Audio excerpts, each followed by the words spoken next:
Bismillah ar-Rahman ar-Rahim. Everyone, welcome to today's presentation, which is continuation of Surah Yusuf, chapter 12, verses 79 to 92. And these are the references and our contact in case anyone has a question or query. Where are we in Surah Yusuf? I'll just provide a quick overview. Having been through challenges in his life after facing his brothers and the caravan people, Yusuf landed in Egypt in the palace of the Aziz. He acquires an eminent self by following the guidance of Wahi and reaches the state of being among Muhsineen as defined by Allah in the Quran. After spending some years in Egypt, he reaches adulthood and is now ready to face the next major challenge of his life in a non-Deen society. So we know that non-Deen societies always present a certain kind of challenges to Mu'mineen, and we have to be aware of them. The wife of Aziz and her companions try to molest Yusuf against his own self. Yusuf stands up to evil firmly and steadfastly, and as a consequence lands up in prison. Next is in the prison, he further develops himself by gaining more experience through interacting with fellow prisoners. He professes his firm iman in Allah and his law and informs others about it. One of the prisoners whose dream Yusuf interprets successfully returns to the king by getting his job back as a manager of drinks in the palace. The king dreams a vision and Yusuf interprets it for him via this ex-prisoner. Yusuf gets his case with the ladies investigated by the king and is proved to be innocent of any crime. The king invites Yusuf to discuss the issues facing Egypt, and Yusuf takes over the responsibility of managing the economic affairs following agreement with the king. Thus he gets established as Aziz in Egypt, i.e. possessing power. During the years of famine, we remember that king had dreamt of 7 years of good crop and 7 years of famine. That was the interpretation given by Yusuf. So the first 7 years, Yusuf managed to get good crop, and then the 7 years of famine started as he had predicted. During the years of famine, Yusuf's brothers also come to get grain for their family. Yusuf meets them and gets an update about his family in Canaan. He asks them to bring their younger brother, who is Yusuf's real brother, next time, and when they come with him, one of these brothers stores the royal measuring goblet in the sack of Yusuf's real brother. We have gone through the details of this. As a punishment, Binyamin is held back for allegedly stealing his goblet. Binyamin is the name of the younger real brother of Yusuf. Now the brothers implore Yusuf to allow Binyamin to return home with them. Yusuf, however, has to do justice. So this is where we are. The next verse is Yusuf does justice based on the apparent evidence. I've written apparent evidence because what happened was not known until it was investigated. قال معاذ الله أن نأخذ إلا من وجدنا متاعنا إنه إنا إذا لظالمون. Yusuf said, Allah forbid, how is it possible that we release this person from whom the stolen goods have been discovered and in his place capture someone who is innocent? If we do this, then this will be a blatant injustice. If you remember, his brothers had asked him to release the younger brother, i.e. Binyamin, and instead take some other brother in his place. But Yusuf over here says, no, I can't do that, because justice demands that the one from whose sack the goblet has been found, he has to be retained. Now, verse 79, there are some reflections which I thought I'll share with you. At this point, the whole situation is before Yusuf. Deep down, he wanted to retain his real brother in Egypt with him, mainly for the reason that he was not being well treated by his half-brothers. And if he let him return, then this mental torture will continue for some more time. His half-brother created this opportunity by doing wrong, which turned out to be a favor for him. Yusuf did relate it to Wahi as noted by Allah earlier in verse 1276. Now, one more point over here which came to my mind was that if we remember in the case of Hazrat Musa, he prayed to Allah that his younger brother Harun to be associated with him as a companion so that he could carry out his task.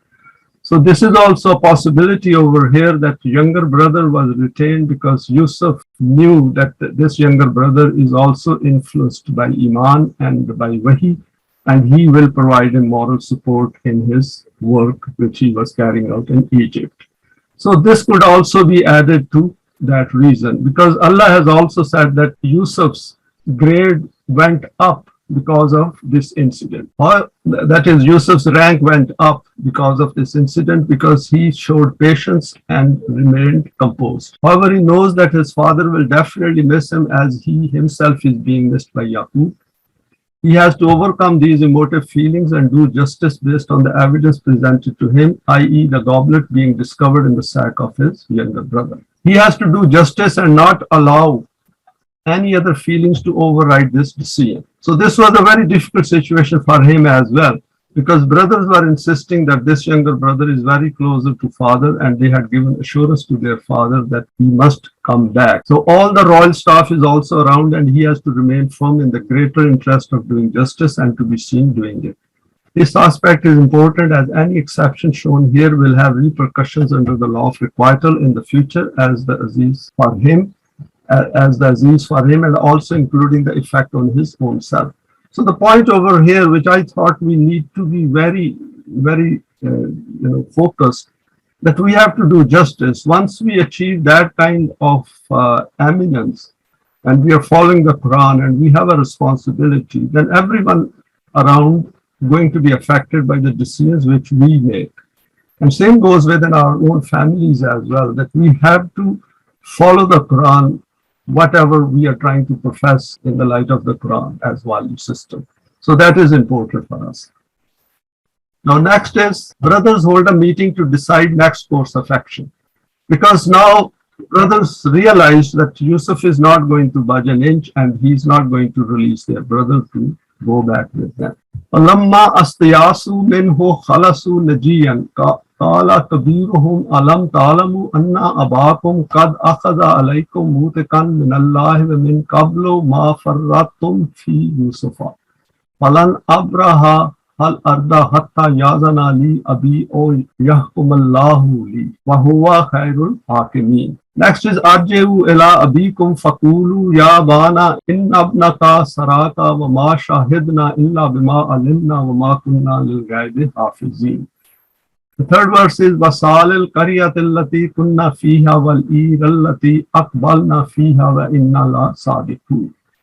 So it's quite interesting here. So they came together and sat on one side, and now they put their heads together and started to discuss that what should we do next.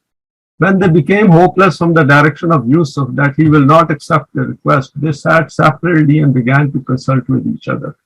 The eldest of the brothers said, "You know that your father took a firm oath from you regarding Binyamin in the presence of Allah, and before this you have committed a gross injustice in the matter of Yusuf.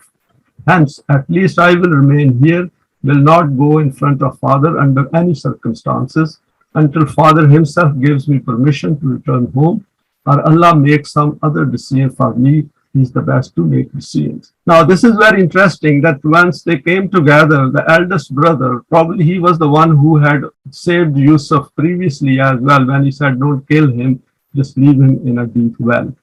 And over here he says that he reminds them now, see, the law of requital has come back to bite them. So he is reminding them that what you did to your to other brother Yusuf, and now this situation has also arisen. And this is not right, because if I go back, I will have to face father, and he had taken commitment from us that you will protect him. And we don't know what has happened over here. Obviously, this elder brother doesn't know that one of his other brothers has done it. You go back to father and tell him that your favorite son has gone and committed a theft. Now, very interesting over here that he also says that you go back and tell him that your son, not our brother. This is very interesting. Even when they addressed Yusuf, they also said that his father.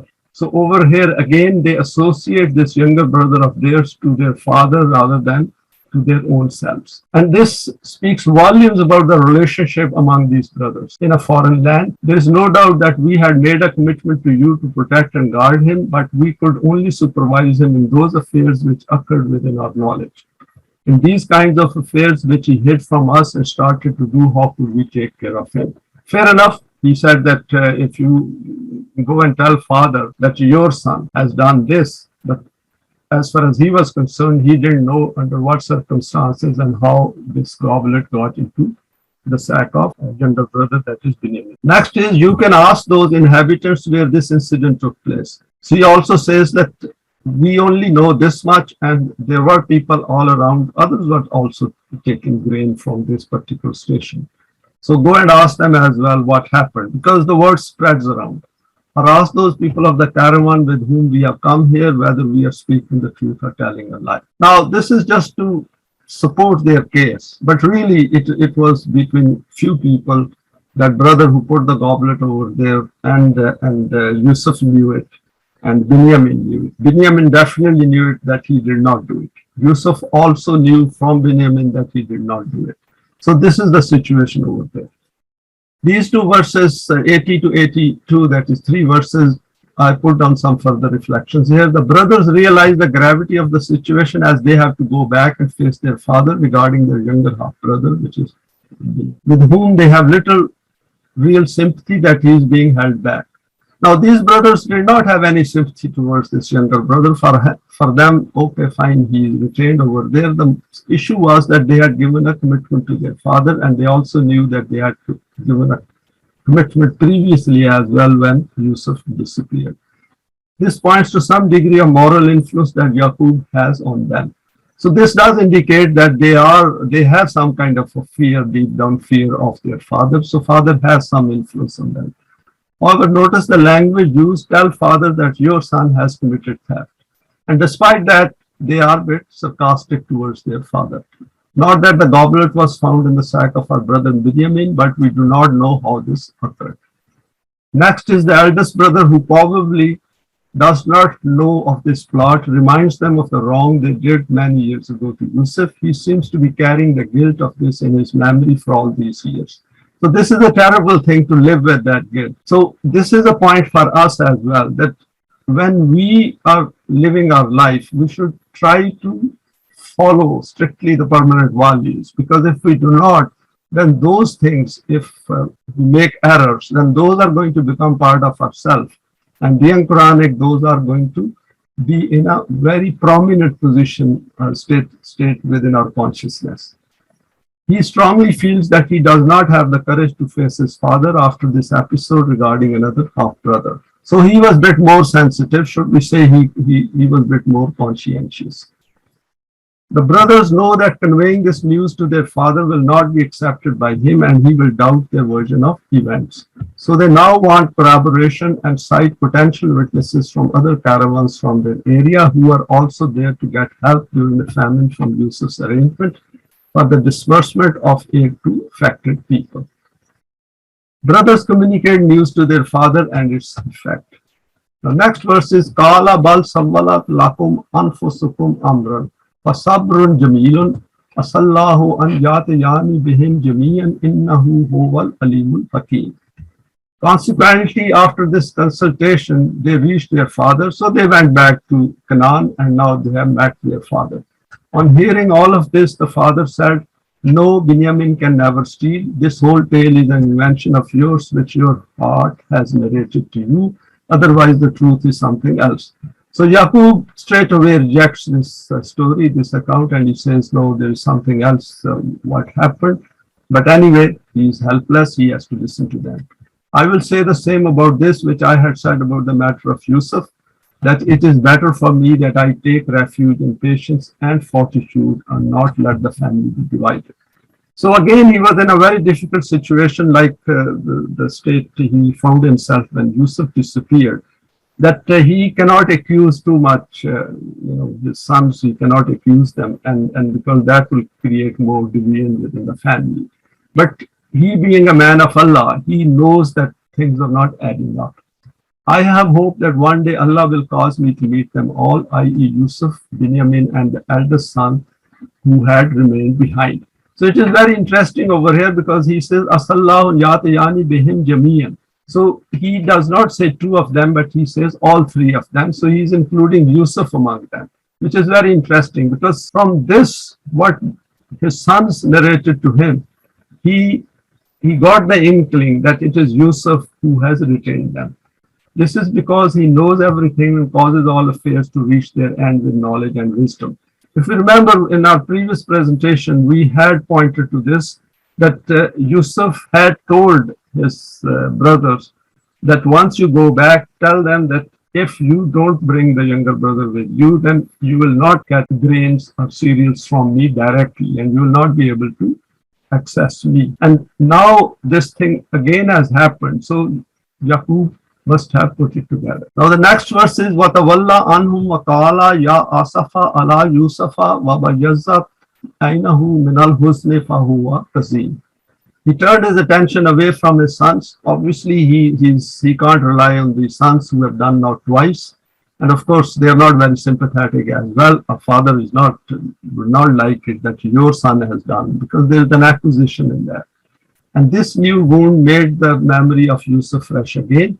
Then sighing, he said, oh, the pain of separation of Yusuf. We should keep it in mind that the situation is that whatever the case is, and he knows that Yusuf, he's going to meet Yusuf at some point in near future, but still being so far away from him for such a long time has caused grief for Huzn. He used to remain distressed as a result of this trauma, and his eyes used to remain brimming with tears due to the intensity of grief. So we should be able to empathize with this situation and see that how painful it must be for Yaqub. Now verses 83-84, Yaqub receives the news about two sons and deals with this Huzn. So this is real kind of a Huzn, and the Quran has also used this term Huzn. On their return to Canaan, the sons disclose the news to their father and he does not accept their version of events. He simply cannot believe that Binyamin will commit theft.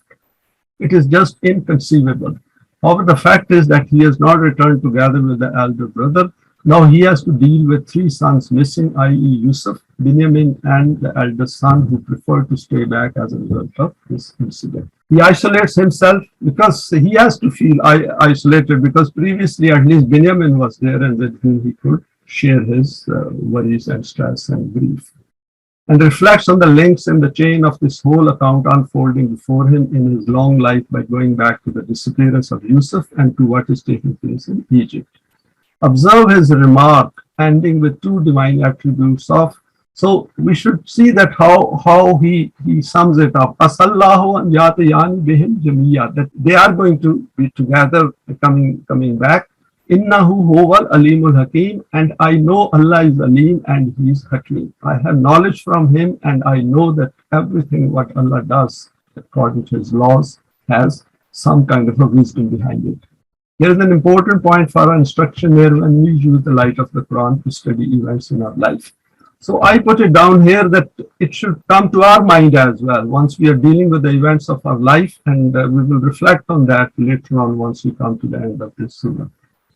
Being a man of Wahi, Yaqub finds himself with no comrade. There is no sympathetic companion for him here in this very difficult state of Huzn, because of not being able to trust these sons who have no interest in the values of Wahi, because he is giving them message all along since the time Yusuf disappeared. I'm sure he must be giving them even before that, but they are not interested.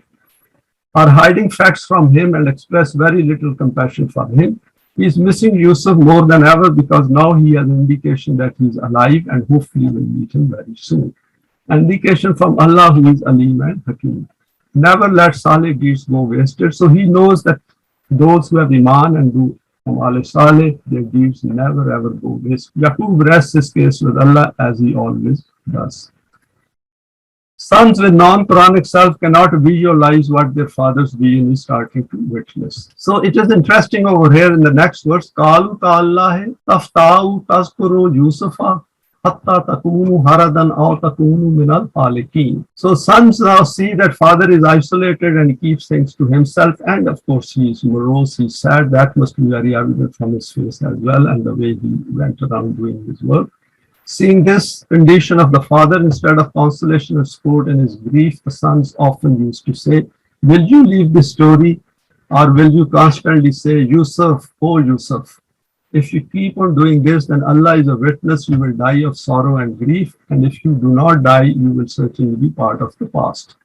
So instead of sitting with him and trying to explain to him, but they couldn't do it because they were the ones who had caused all this grief. So they were also in a sort of a dilemma that they have caused us this grief and they cannot solve this problem. And father also knows that these sons are the ones who have done it. There is a very difficult and a tense situation within the family. The sons do not appear to have much empathy with their father, though they appear to sympathize. It must be very hard for Yaqub to live in this stressful environment. The Quran provides insight into this state of affairs of the family and has guided us without becoming prescriptive. So for us it's very important because we are also struggling within the environment in which we are living. And we do have relations, friends, and people who are known to us who do not follow the Quran or do not wish to even hear about the Quran. And we have to keep things to ourselves. And we should keep it in mind that what Yaqub did. So there's a great lesson for us in his conduct and in his character. While they appreciate his being alive, they only look at his physical existence and do not perceive or acknowledge his feelings, sentiments, his emotional need to be heard and attended to, and the grief he feels due to the absence of Yusuf and now of two other sons. When he laments over Yusuf, none of them is prepared to commiserate with him because they are the ones who are at the root of this tragedy and so do not wish to think or talk about it. They are stone-hearted, and this has only intensified as a consequence of their deeds.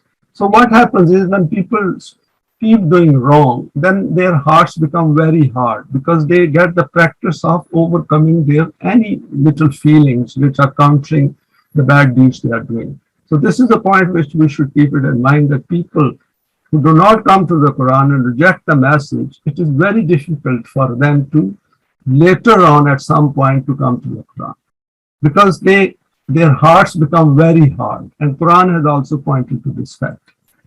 The Quran continuously draws our attention as cognitive beings to analyze events using our higher intellectual powers in order to make ourselves highly attuned and aware of the feelings, sentiments, needs, emotions, passions, motivations, desires, etc. of fellow human beings. Yusuf's self-made character is presented as a model. He possessed a highly developed self. Yaqub summarizes the vision of a moment in the light of Wahi. قَالَ إِنَّمَا أَشْكُو بَثِّي وَحُزْنِي إِلَى اللَّهِ وَأَعْلَمُ مِنَ اللَّهِ مَا لَا تَعْلَمُونَ. So that is the next verse. يَا بَنِيَّ أَذْهَبُوا فَتَحَسَّسُوا يُوسُفَ وَأَخِيهِ وَلَا تَعْصُوا مِنْ رُوحِ اللَّهِ إِنَّهُ لَا يَعْصُ مِنْ رُوحِ اللَّهِ إِلَّا الْقَوْمُ الْكَافِرُونَ. The father used to reply that I do not say anything to you people. I express my grief and pain in front of my Allah. This is because I know from Allah that which you do not know. Because he must be keeping very quiet and a bit isolated as well. And people who have some affection for their father, they would like him to be normal. And it's very difficult for Yaqub to stay normal. That is why the persistence of my hope does not become severed. I'm certain that one day my sons will surely meet me. I desire that the duration of this wait is not too long. Hence, O my children, go once again, find out something about Yusuf and ascertain the welfare of Binyamin. So now he says that you should go back a bit early. You don't have to wait till the cereals finish or grains finish. Never despair of the life-giving breeze of the rahmat of Allah. Only those people despair of this who do not have Iman in this law of His. I.e., if endeavor and deeds are on the right lines, then these never remain unrewarded. So this is an important lesson for us over here. Verses 86-87, Yaqub sums up his understanding in the light of the Wahi of Allah, a great lesson for us. So I put down some points over here, and I thought we can elaborate a bit more. At this stage, we need to visualize the state of Yaqub as a father who is not in possession of the full picture, hence he cannot have complete certainty. Yusuf, on the other hand, has the complete picture before him and is now in a position of full control with the ability to influence events relating to his family and also of Egypt. The brothers only know their side of events regarding the dastardly role which they have played relating to their ill conduct. Now, I will explain this point a bit more.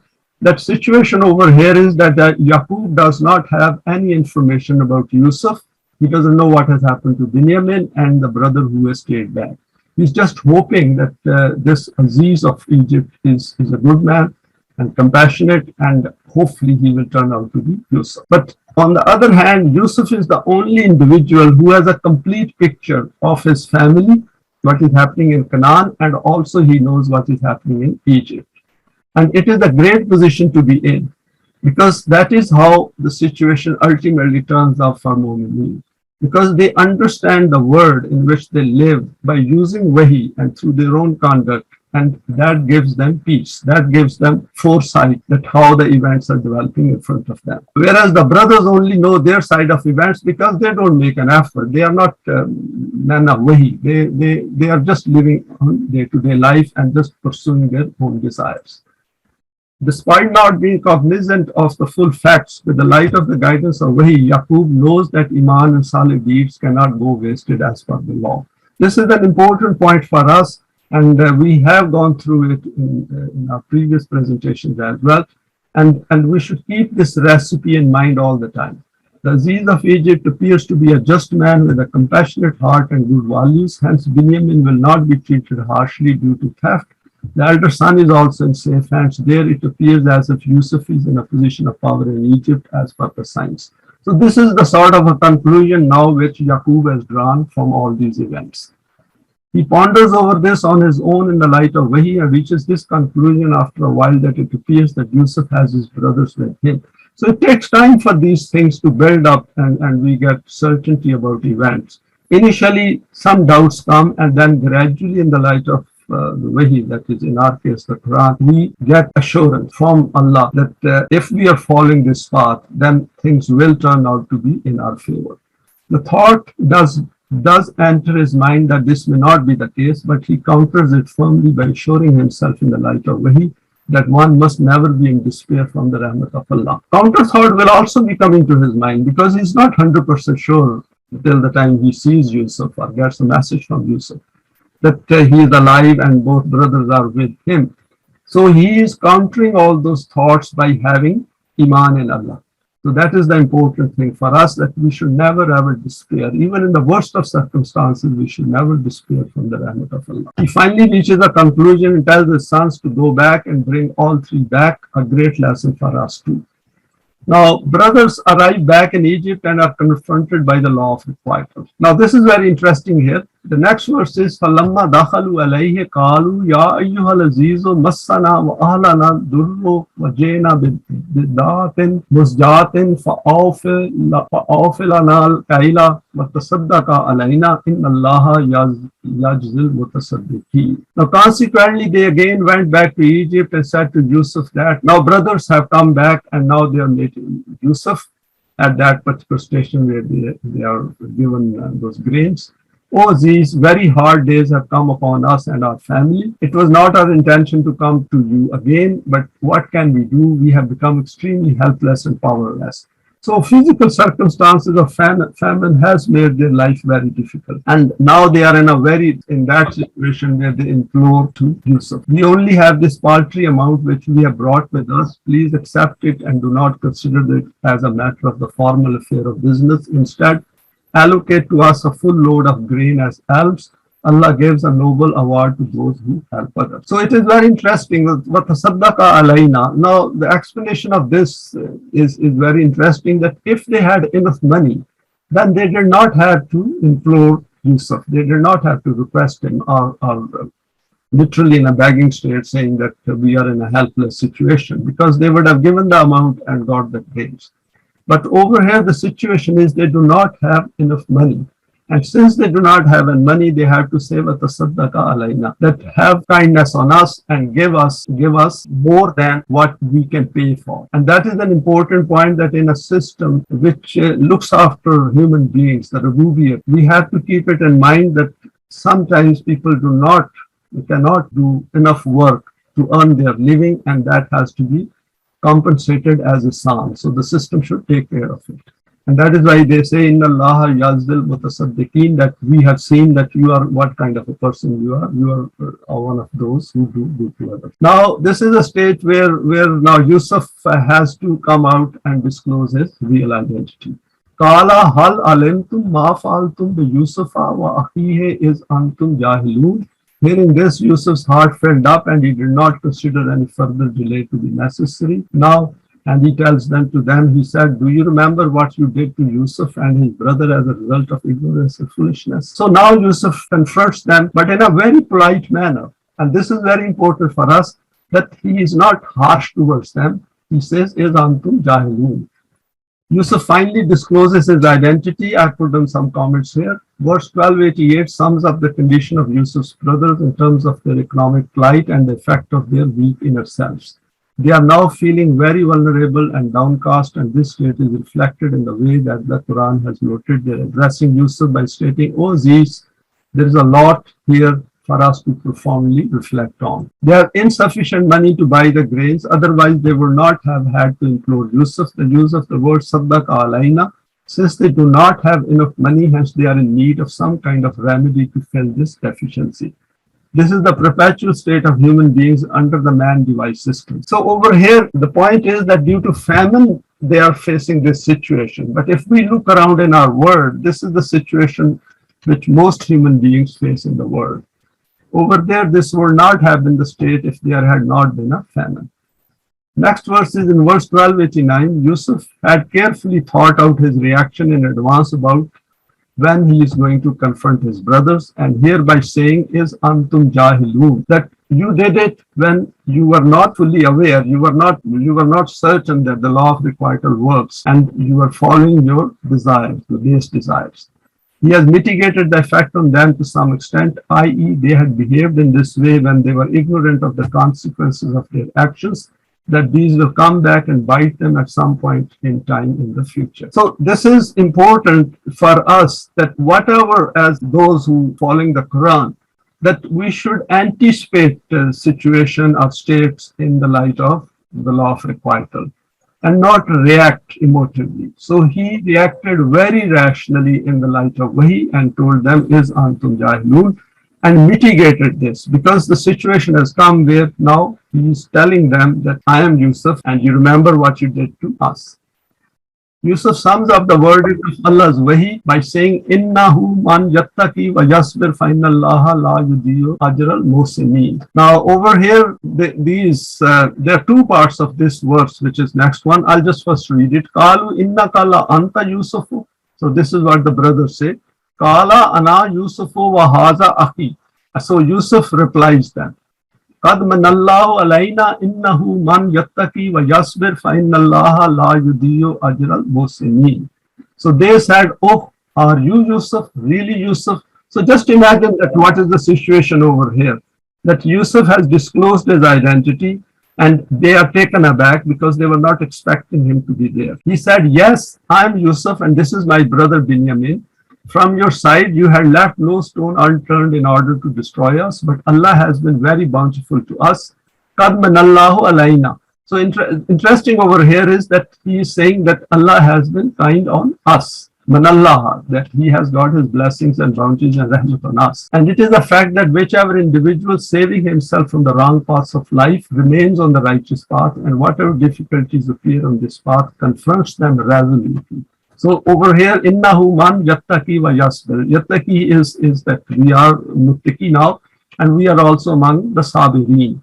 So yattaki wa yasbir, these two are indicating that we have attained a very high level of self-development. Then he does not let the endeavors of these people who live a balanced life go to waste. And then he sums it up by saying, فَإِنَّ اللَّهَ لَا يُضِيعُ أَجْرَ الْمُحْسِنِينَ. If we remember previously, Allah had said the same, that those who are muhsinin, their efforts are never wasted.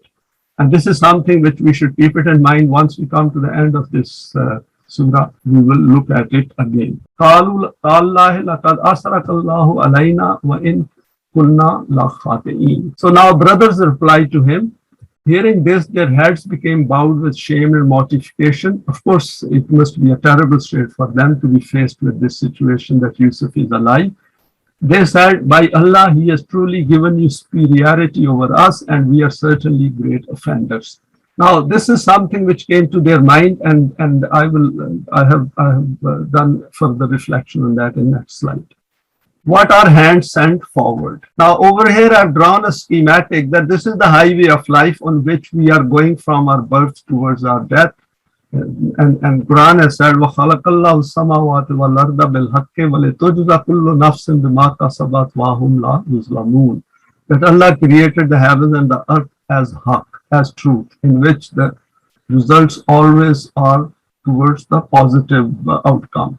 وَلِتُجْزَى كُلُّ نَفْسٍ بِمَا كَسَبَتْ. And if human beings do good, وَلِتُجْزَى, that Allah has created it in a way that each self who does something, kasabat, and takes any actions during their life, they are recompensed for whatever they do. Wahum la yuzlamun, and system is so comprehensive, so precise and accurate that nobody is treated unjustly. We have gone through this verse previously as well. And over here, what I've done is I put down these Yusuf, his father Yaqub, and Binyamin as one group, and the second is Yusuf's brothers. And we'll look at it, that what is going on in their life. And over here I've quoted a verse, ذَلِكَ بِمَا قَدَّمَتْ يَدَاكَ وَأَنَّ اللَّهَ لَيْسَ بِظَلَّامٍ لِلْعِبَادِ. So the Quran says this is because of the deeds your hands sent forward. So what I've tried to depict over here is that Yusuf is also sending something forward, and Yaqub and Binyamin are also sending something forward for their future, and Yusuf's brothers are also sending something forward based on this verse. For verily Allah is not unjust to his servants, and we know that Allah does not do injustice to anyone. فَهُمْ لَا يُظْلَمُونَ. So brothers are doing their deeds. Of course, they are doing some good as well. That is why they have a still means of sustenance, and their father is and father, and they are living together in that family. But they are doing something bad as well. So these arrows indicate that they are continuously sending from here something forward, something forward. And then we reach a stage, Yusuf's brothers sending forward their deeds. So this is schematic, indicates that they're sending their deeds forward. Now what Yusuf does is that Yusuf, Yaqub and Binyamin, they have also done a lot of good, and particularly Yusuf has done a lot of good during the period in which Yusuf's brothers are also behaving not very nicely. Yusuf becomes Aziz as a Mohsin, his wish is granted. So this is the stage which I have indicated with this arrow, where Yusuf becomes Aziz and starts dealing with the economic situation of Egypt. And then now he works hard. In next 7 years, Yusuf confronts the brothers' deeds meet up with their doers. So this is the point where he is now meeting his brothers, and Yusuf's deeds are meeting with brothers' deeds. So this is the way I try to look at it, that Law of Requital is sending everything forward, and now this is the meeting point in the light of this verse. ذَلِكَ بِمَا قَدَّمَتْ يَدَاكَ. So Quran says whatever you're sending forward, at some point you are going to meet the consequences of your own deeds. And then the Quran says, Ya laytani qaddamtu li hayati. Ah, would that I had sent forward for my life. And this is the state of his brothers, that we wish that we had not done what we did, and we will be facing this situation over here. Now, some comments on those two verses. Yusuf sums up the permanent value of La yudiyu ajra husni. Finally, the moment arrives which Yusuf was patiently and steadfastly waiting for many years to confront his brothers with their deeds. He sums up this moment by stating first, Qad manallahu alayna. Then he says, Innahu man yattaqi wa yasbir, and concludes it by declaring La yudiyu ajral musini. Notice the use of the pronoun us here. So what he's including himself, his brother, and his father as well. And this is important for us, that he says that despite the fact that all of you had come together against us, and now the situation has come where our good deeds and your bad deeds have got a meeting point. This is declared by the Quran to be true in all times. places and for anyone who follows this process of acquiring these attributes. And Quran has stated, وَعَدَ اللَّهُ الَّذِينَ آمَنُوا مِنْكُمْ وَعَمِلُوا الصَّالِحَاتِ لَا يَسْتَخْلِفَنَّهُمْ فِي الْأَرْضِ, as in 24:55. As we know, the Quran lays down the complete procedure and criteria for this, and understanding this is our fundamental responsibility as students of the Book of Allah. Because Allah has said that Iman and Saleh deeds, if they are done as Quran has spelled them out, then a stage will come where you will get established in the earth. So this is an important point which is coming out of this account of Hazrat Yusuf. Verse 1291 has an important point which needs a very profound reflection. The word used is asaraka, which means that the brother said that though we were all provided with the same environment and had the same family, we failed to take advantage of this, while you, Yusuf, made full use of it. And as a consequence, you now hold an exalted status, evidence-based, while we demeaned ourselves through our own hands. Asaraka is leaving signs behind. So what they are saying is that though we started our life in the same family, with the same provisions, with same parents, or at least the same father, our paths got separated. And you have gone and risen far higher and far ahead than we because we did not make use of it. This way you, that is Yusuf, have become very eminent and have achieved distinction in your character. This points to the inner feelings of being left behind in the race of life. Same house, same family, but have left different signs on the earth. Both these verses need a secure place in our consciousness, reminding us to derive the maximum benefit from Allah's book and to keep asking the question, what else can we do individually, wherever we are, and what can we do on the platform of true Islam? Are we aware of the criteria laid down by the Quran all the time in whatever we do? And am I fully aware of my thinking as was Yusuf of his? And finally, we can clearly witness that whatever Yusuf did under the guidance of Allah's Wahi is in the realm of possibility for us. We are committed to this path on this platform. We have seen it that whatever he is doing, we all can do it. The circumstances could be different, challenges could be different, but walis are the same. A statement by Yusuf needing a profound reflection. Qala la tasriba alaykum al-yawma yaghfirullahu lakum wa huwa arhamur rahimin. Now this is a beautiful reaction from Yusuf in the light of Wahi and a great instruction for us in this verse. Yusuf said, "Go, I do not reproach you anymore. Whatever you did against me, I forgive you for that. But what you did against your own self as a result of this, who can forgive you for that? The only recompense for that is that by living life according to the divine laws, to come under the protection of Allah. By compensating you for the deficiency which occurred in yourselves as a result of these crimes, He will cause it to develop. He is the best of nourishers and sustainers." Now, the timeline over here, I have drawn another schematic timeline of development for the self of Yusuf and his brothers. Now, time over here, I put down a figure of 30 years. It could be less, it could be a bit more, but generally it means that a lapse of time has occurred. Because of Yusuf, exactly the same family, plus environment, same start, different choices. So they are living together, but different choices. They did not accept the guidance of Wahi from their father, suffered from jealousy, prejudice, vindictiveness, sarcasm, lies, hypocrisy, harshness, disrespect, hatred, allying with each other in rancor and wrong, low level of conscientiousness, lack of responsibility, egocentric, not conscious of the law of requital, lived a very flat structured life and their self kept degrading with time. Now, all these points which I put down over here are, I have tried to take them out of Surah Yusuf, and we can always add to them or maybe take them out in case I have made a mistake. Yusuf dreams, accepting guidance. If we remember the verses right from the start of Surah Yusuf, so he is going step up with as he is living his life. Next is he become Mohsineen. If we remember that Allah has declared him to be among Mohsineen when he is in palace. And then he faces the challenges. Of course, he must have faced the challenges previously as well. The biggest challenge he faced was when he was dropped into a well.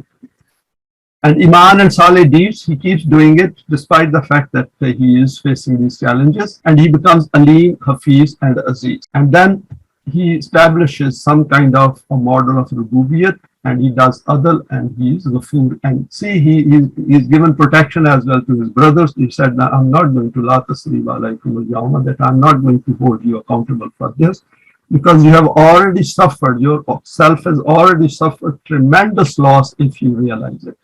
So this is how it is. And see how steep the path is for him.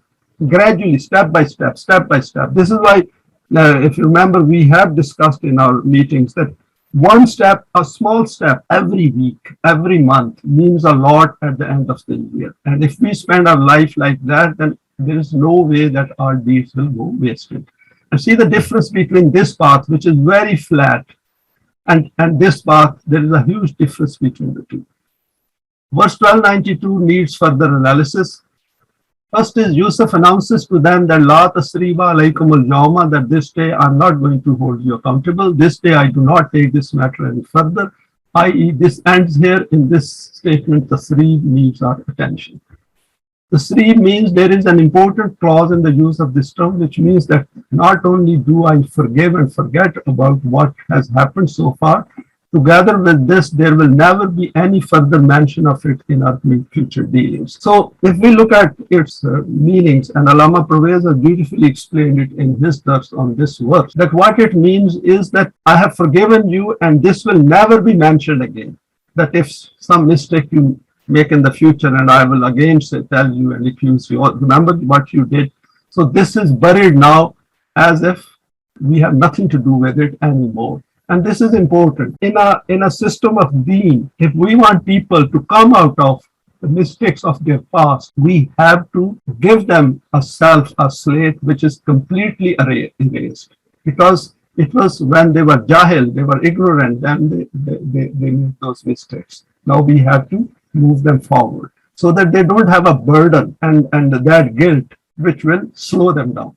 Making it a completely clean slate with his brothers, so that if they have realized their error in past judgments and conduct, then they can make a fresh start with their life without the burden of the past, though it is very challenging. And this is part of our self-development. This aspect is an important part of the justice system of deen, where all aspects of any crime and mistakes are taken into account. For example, here, despite the fact they had attempted to harm Yusuf and later his brother, events went in his favor, and as a consequence, he faced the challenges of life using the guidance of Wahi and reached the apex of his human career in this life. Whatever they did, because he was among the Muslimin, the whole thing benefited him. And he faced those challenges. As a result, he developed himself. As he developed himself, the physical world around him also changed, and it favored his ascendancy to a higher position of responsibility. So this is something very important, and we'll discuss it again at some later point. Secondly, as per the law of requital, since the consequences of our thoughts and deeds are inbuilt, they have therefore already suffered the effects in terms of their selves not becoming developed. So in a man-made system, this is not taken into account, but over here we have to take into account the effects on the self of somebody who is making mistakes, deliberate mistakes, and so we should take them into account. An important point of the justice system under deen. For us, there is a great lesson in this, that despite the unfavorable environment in which Tolu Islam is progressing forward inch by inch and not giving up and having full iman in the Quran and system of deen, there apparently does not seem to be anything taking place, whereas we are developing ourselves despite being in a tiny minority. We have full assurance from Allah, as noted in the Quran. Very important for us. When I was putting down this point at the end of this slide, I was thinking through it, and I gave it a lot of thought, and I said that what instruction, what guidance we have from Allah for us. And these things, when Yusuf was in the prison, he didn't know that he is going to become Aziz, but he knew that his deeds are not going to go wasted, and Allah will never leave him alone. And our situation is the same. We are making this effort, and we are trying our best that whatever means are available to us within the constraints of the world and the society in which we are living. But we are not giving up. We need to take a tolerant and forgiving view of the world and humanity, but at the same time not to be distracted and remain steadfast, as Yusuf summed up, Innahu man yattaqi wa yasbir. Yattaqi is to avoid the pitfalls of the man-made system and be very persistent and consistent and steadfast. Now, finally, I've drawn a schematic over here. I thought that this will be interesting. Rays emitted by the Uswa Yusufi, which is Yusuf as a model for us. And Yusuf is at the center. I've made it yellow, just saying that it represents some kind of a light. And the first one is he accepts Wahi. And if we relate to it, we have also accepted Wahi. Allah's Wahi, that is the Quran. Next is we firm resolve. He says, this is the truth and this is for me, I'm going to follow it. Then is he becomes Mohsineen, among the Mohsineen. And then first challenge comes to him, a major challenge against his chastity, and he faces it very squarely and comes out of it successfully.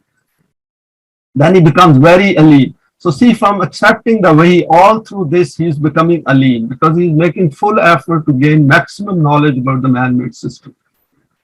And then he becomes Hafiz as a result of that, because he's all protecting, he knows how to do things, and he also knows how to keep his integrity intact.